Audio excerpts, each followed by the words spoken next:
Perfect. Welcome, Derek.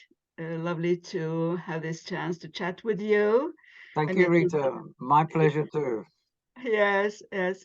We recently met when I had a consultation with you last year, and it was such a rewarding event for me. So I'm really happy we can now share this event and online, and it will be all about soul purpose. So I leave it to you to introduce yourself, and let's get started. Right on. Yeah. Thank you. I mean, I have to smile because we have a short time and we're talking about soul purpose.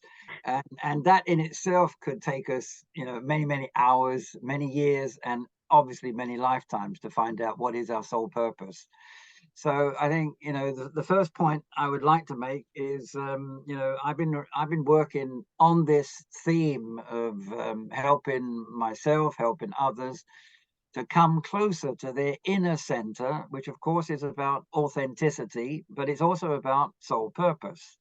So our deepest center, that's what we want to always aim for, and that's our goal in life. So there are many, many disciplines, there are many, many pathways to find that inner center. Over the years, I just thought about it this morning before we talked.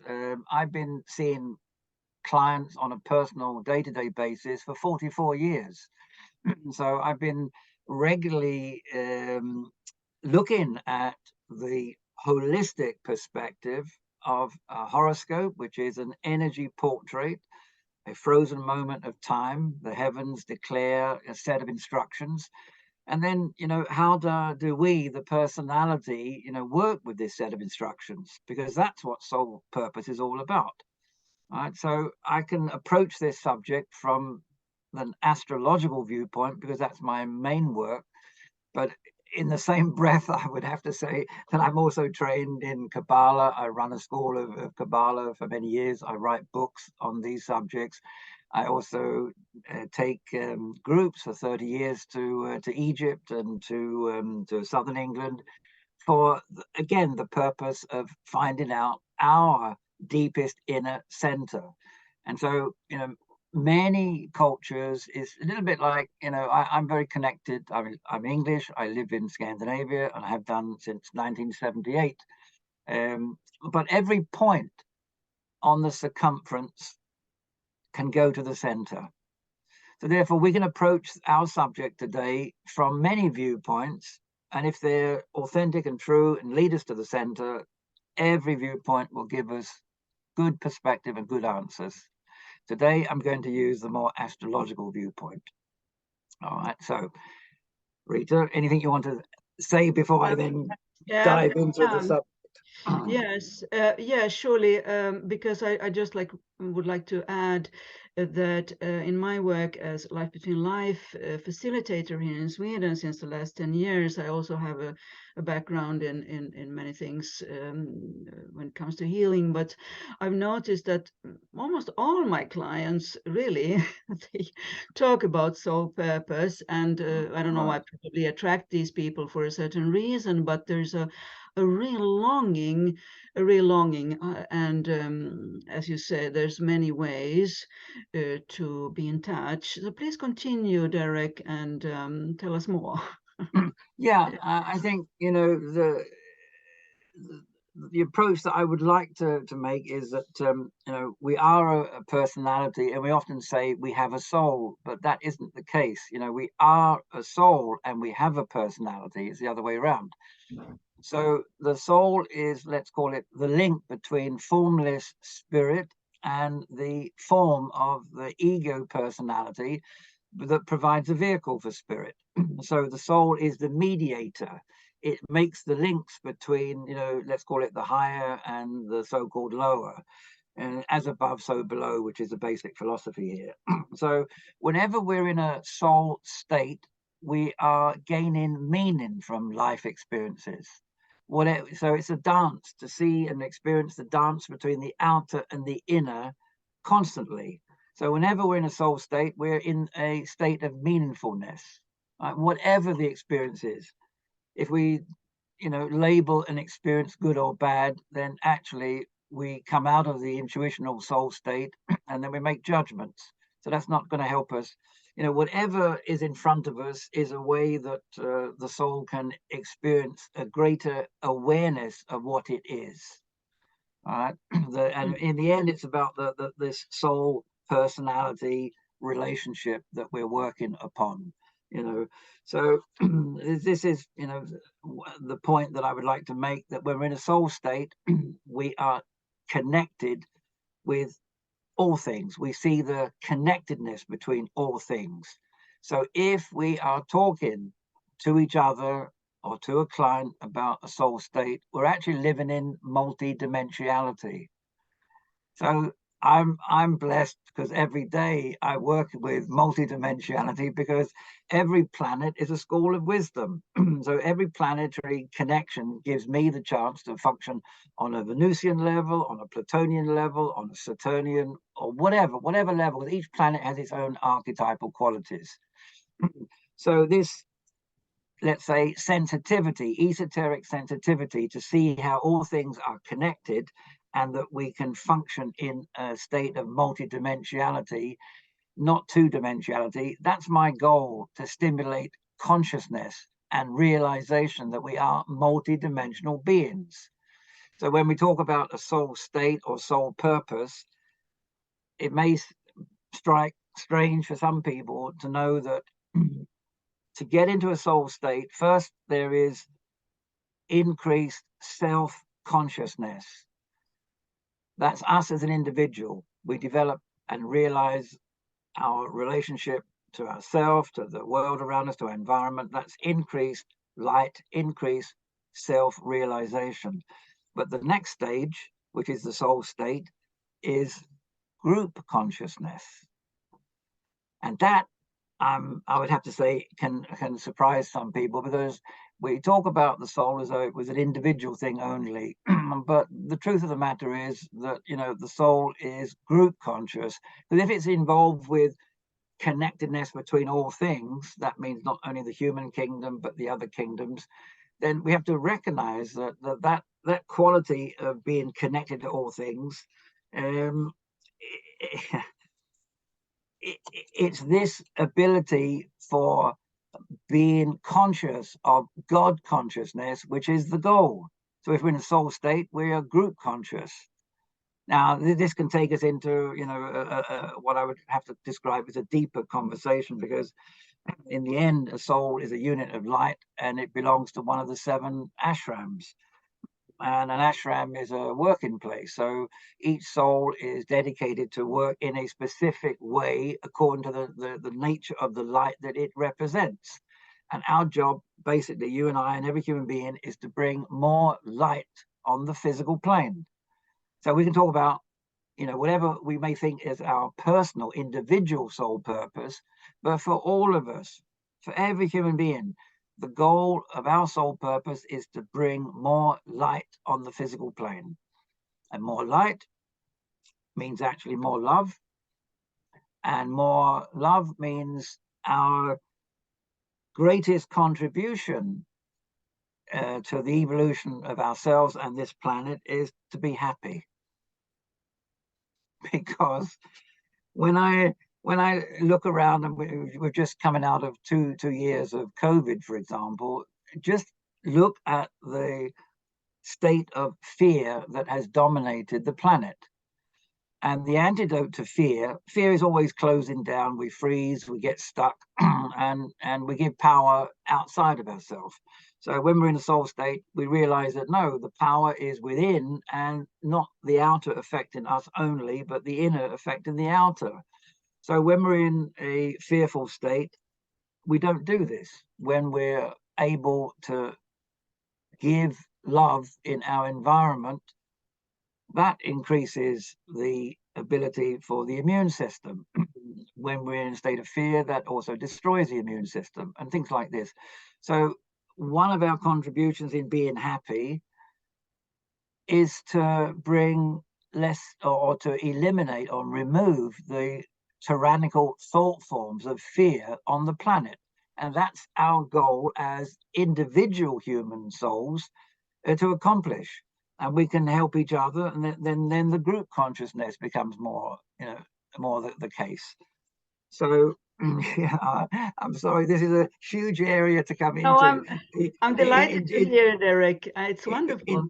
In just making these like simple statements, but it's essential that when we use words to describe the soul, we can use words like joyfulness, and I, or as Joseph Campbell would say, follow your bliss if you want to Right. be in a soul state. But what is bliss and joyfulness? These are very, very, very wonderful words. They are hardly ever used in everyday conversation, but just the choice of words, and it's not being intellectual, but the choice of words is also to demonstrate a level of awareness, a level of consciousness. And we know this by I'm very alert in conversation to how a person, what kinds of words do they use to describe their life experience. So the words are also a form of mantra, and when you combine different words together, you have an energy pattern. So the choosing of words and the energy behind the words, now that there's many ways to understand the soul state, but that is one of the soul states that I personally try to work, which is on that level, which is why I'm very quick and intuitive, and I use English, but I do understand Swedish. I understand. I'm married Norwegian. I live in Denmark, so I understand all the Scandinavian languages. So I know my sole purpose was to leave England, and I was on my way to America. I'm trained as an artist, as a sculptor, and I was having exhibitions in London and in New York at the age of 23. But then I met a Danish woman, and then the rest of the story was that then I came to Denmark, and then that's where. And I've been here, but I've also been living in Sweden for many years, and so in the end, it's just a form. And Right. the soul will use whatever form, whether it's a person, a career, go to a different country, a different set of references. It's just a form.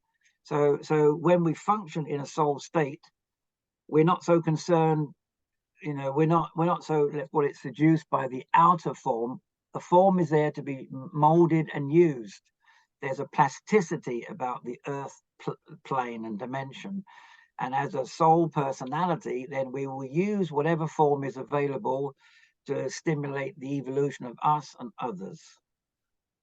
That's right. That's right. Yes, I have lately used a saying because I'm all in for what you're saying to where souls having a human experience on and all that. But it's like coming out as a soul, I call it. Of course, it refers to other kind of coming out of the closet and stuff like that. But I have a lot of clients over the years who they are very afraid to come out officially, so to speak. They're doctors, they're maybe lawyers, all these sorts of professions, and they are afraid of being considered crazy or all that over the years, that it doesn't seem professional talking about the soul, even when I was a nurse back in the days and people were dying and were sick. So I have the majority of my clients are women, and I'd like to talk with you, ask you. I think I have a clue why, but before the COVID, I had about 50-50 men and women coming. And now the men are starting to return, but for some time, no men at all doing sessions. And I was doing them online, so it wasn't the fear of having COVID, I believe, but a lot of women wanted to do sessions with me anyhow. So what is your take on a soul taking on a male characteristic or a female character, but not Yes.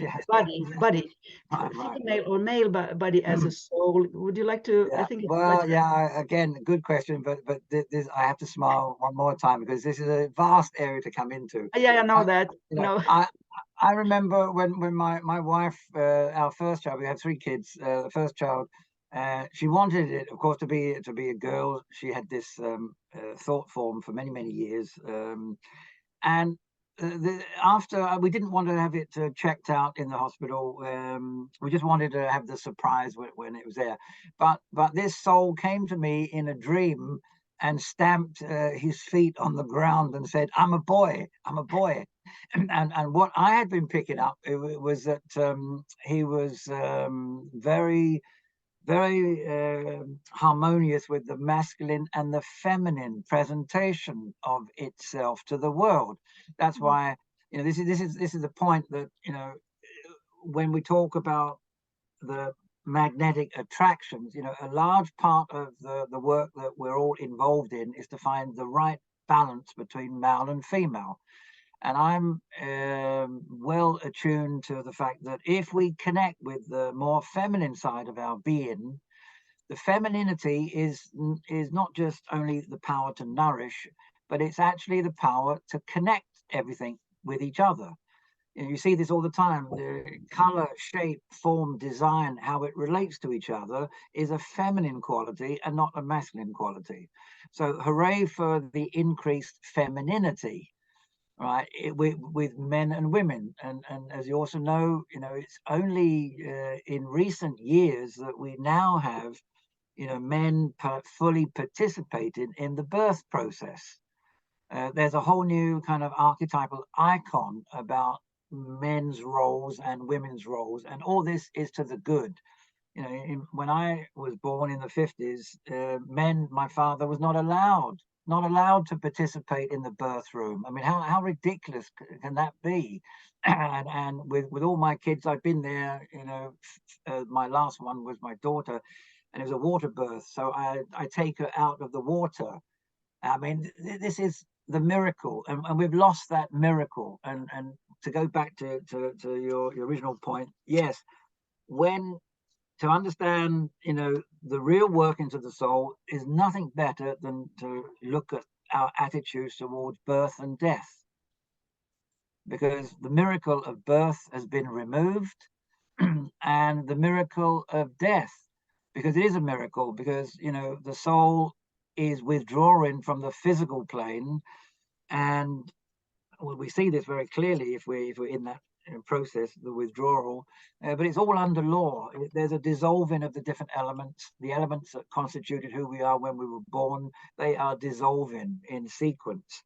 So, the male, female, well, I like you, I'm quite conscious of the different incarnations that I've had as a woman, right? And if not for that, then I wouldn't be able to do the work that I do.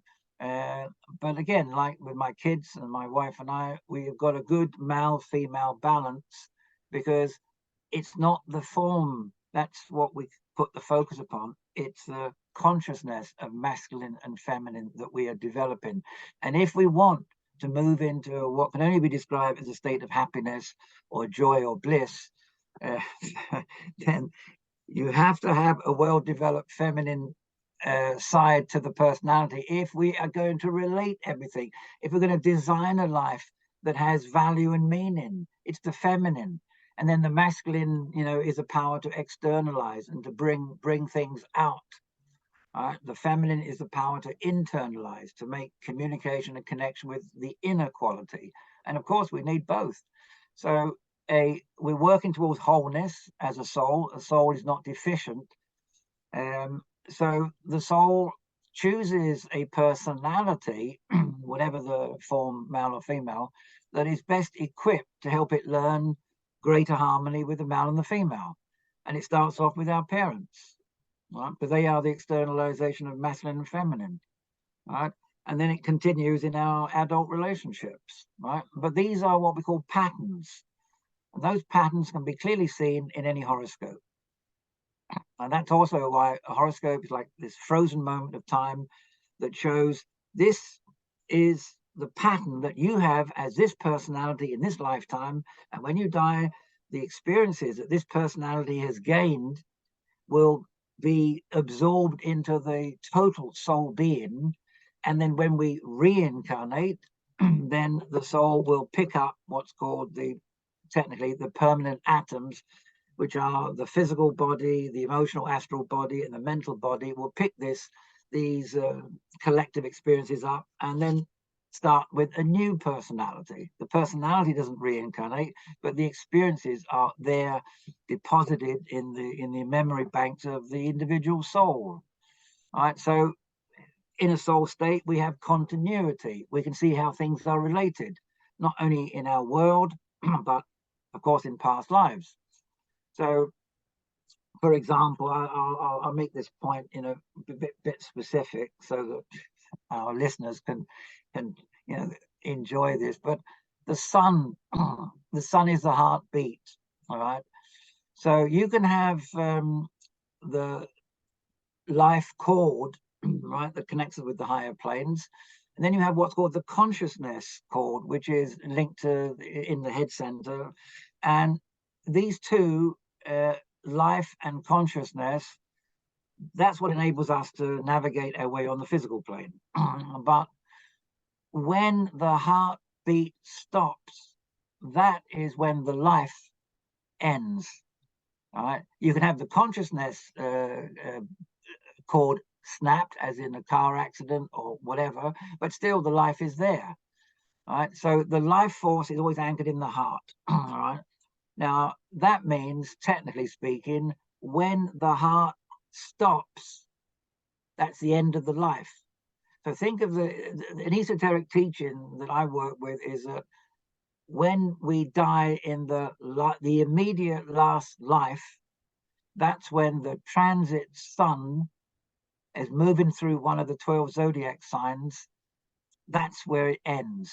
And if it ends, let's say today is a new moon in Aquarius, let's say that someone dies at this point, then they will take up their immediate next life when the sun is in Aquarius, or that the Aquarius quality will be very strongly emphasized, because there's continuity, like the heartbeat, like the seasons. Everything just moves into each other, but there's a rhythm and continuity that we don't normally recognize because we only have a little piece of the awareness. But continuity of time, that's part of the soul. Okay, so that means that the sun will indicate on any birth chart the present purpose of why you are here, because the sun gives life. Right? Now, just on that point, to know the sun sign, yes, but then we go much further. On a horoscope, we need to see where is the sun located on the birth chart, which sign and which house. The houses are divisions of the circle into 12 parts, so we can understand what area of human activity, life, the sun is shining and expressing itself.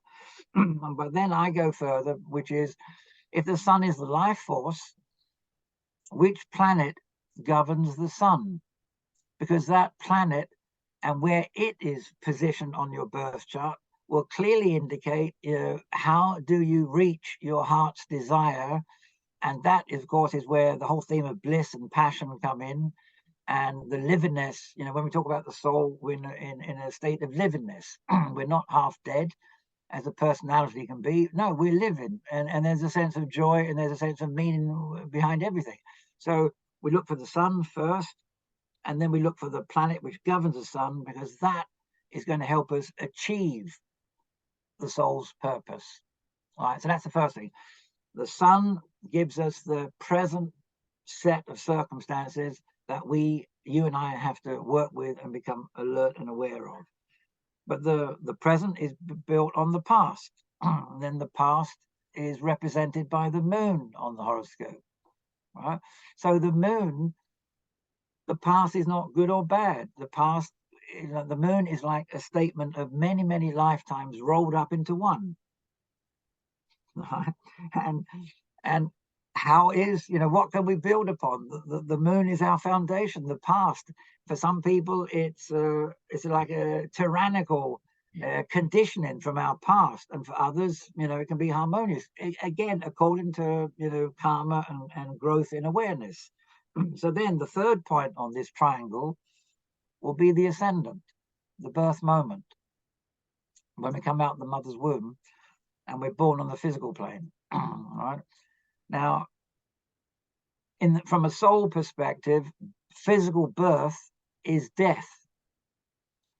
And then from a soul perspective, death is birth on the soul plane.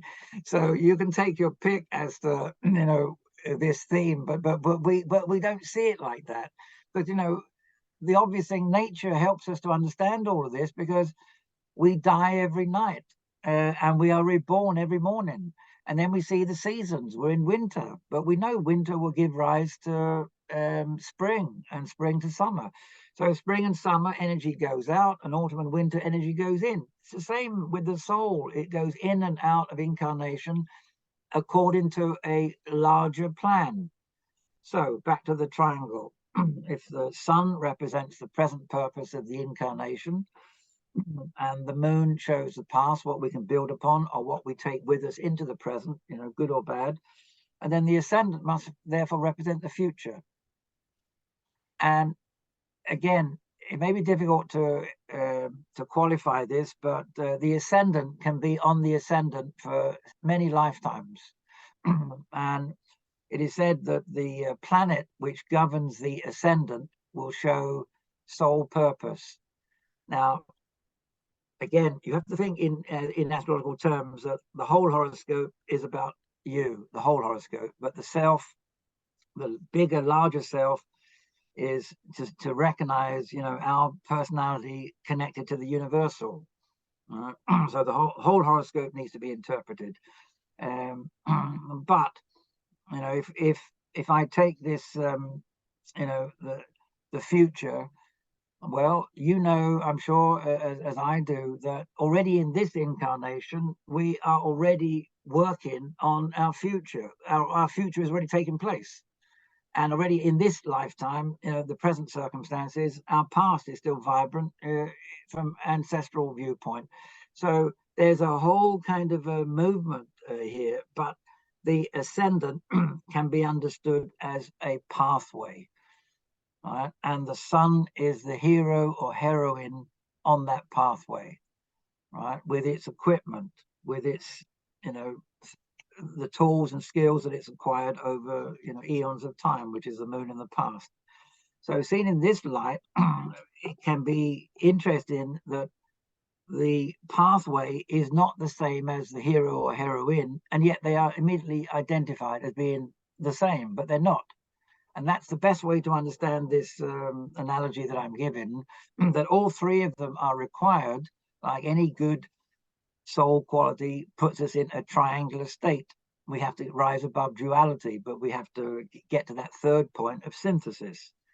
So it's this, that when someone like me looks at the horoscope, I'm trying to see the underlying signature. What is this soul personality striving to achieve and accomplish in this lifetime? And it's not a black and white formula. That's the point. That one has to take in, or I have to take in, many considerations. But now I've presented to you a basic formula that I will use for everybody. How does that triangle work? That past, present, and future. How does that person make a friend of time? If we make a friend of time, the soul is timeless. But most people do not have a healthy relationship with time. Right? But my job always is to get a person to be aware of how do they relate to their own life material. If they don't look at and extract meaning from their own life material, what they've gone through, then how on earth are they going to develop self-awareness and consciousness? So a normal thing I would do is to take them back into, what happened when this planet was over the sun or the moon or the ascendant, and then you'll hear a whole range of, it was a nightmare, it was an awful period in my life, or it was wonderful. Well, whatever the state, was, but that was an opportunity for integration, right? And that's the key to how do we work with time. Right, so I can go back, to the very early months of a person's life, and their relationship with whatever mum and dad have gone through in those first, months or years will have enormous effect upon them as an adult, right? And that's part of my job to primarily focus upon the movement of how the past can influence the present, and what we do in the present influences the future. But it's all about making a friend of time. And that's part of our goal in becoming soul aware, to have a good, healthy relationship with time.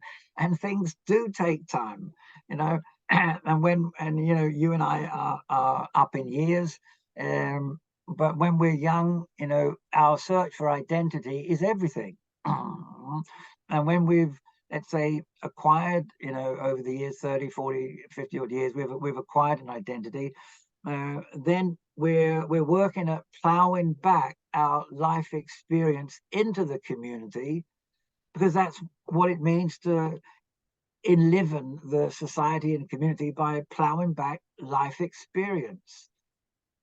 But that's a big issue, isn't it? Because our societies aren't very focused upon, you know, the wisdom aspect of life experience. It's which is of course a sad state, but that's also, you know, part of our job as bringing more light on the physical plane, to share our life experience, and plow that experience back into the society, so the society can profit and benefit from that. It's not always welcome. We look how we treat elders in our societies, you know, and ultimately, since the soul is timeless, as the Aquarian vibration unfolds, there'll be more and more people living longer and longer. Right? And then what will that mean? Because we're talking not about physical age, which will increase, but also, you know, our attitude to the quality of life when we're older. And how do we use and utilize people in their 70s, 80s, and 90s, and bring that awareness back into the society? This is a very important kind of soul purpose. So Right. yes. Yes, right. Thank you for sharing so generously your knowledge, Derek, and your experience. And I'd like to conclude now our video here by would you like to tell our listeners how to consult you? I mean, I know you come to Stockholm from time to time and you travel other places too, but do you do also online Yes. consultation, just some practical stuff? And we will put the information about you below the video so people can contact you directly, of course. And so just Thank you. yeah, some Yeah. practicals to Yeah, consult. fine. You know, I conduct Zoom consultations all over the planet. Half of my clients are American, in fact, and then the other half is mainly European and Scandinavian. So yes, I'm always available for Zoom, and then I come to Stockholm. You know, I normally 2 times a year, maybe 3 times a year. This time I shall be coming next week, from the end of January to the first week of February. So I do personal one-to-one consultations, and then I offer a variety of different workshops. One of my workshops is called Therapeutic Tarot, where I use the tarot cards as another symbol system to come deeper into searching for the soul quality. And then another workshop I will be doing it's called Liberating Painting, because in my therapeutic work, I do have a background as an artist. So it's a wonderful, it's a 1-day workshop. So yeah, I mean, if people are interested, they can always connect with me, and then I can share more information about that. That's lovely to know, because I think the world is becoming smaller in that sense, that we have all these abilities online, and so, Right. and so that you and I can talk like this also. So I thank you, Derek, for your time and for your energy, and it's been lovely to listen and to talk with you. And I hope our listeners will get in touch with you or me in case there's some more interest, and maybe Yes. do another Again, video another well, time. yes. Well, thank you for this wonderful opportunity to Yes. share, obviously, what is our passion, to talk about the soul. Surely, surely. So yes, I really look forward to some future arrangement as well with you. Yeah, that's Thank you, lovely. Rita. Okay, so thank you for now. Bye. Yeah, let's just finish for now. Bye Yeah. bye Bye to bye. Bye bye, everybody. Rita. Yeah. Yes.